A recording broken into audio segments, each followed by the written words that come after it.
राजकुमारी सरिता नागलोक पे देवी श्री हरि का ध्यान करते हैं और आखिर उस समय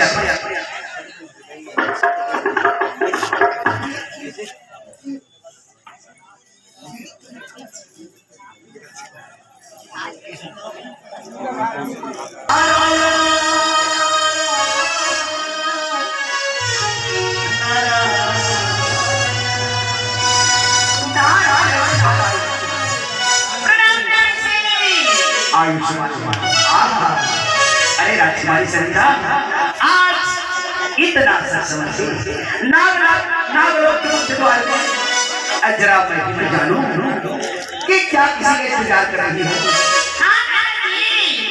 मैं ना सच में इंतजार कर रही हूँ। लेकिन किसका?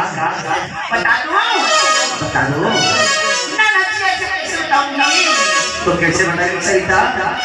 ये बात ना मुझे क्या क्या क्या गले से लगा लीजिए ना। मैं ब्रह्मचारी तू एक नारी, क्या तू मेरा भ्रमश करेगी? सरिता देख कि मैं हूँ ब्रह्मचारी, मेरे पास मत आना।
देख मैं अच्छी तरह जानता हूँ क्या तो अगर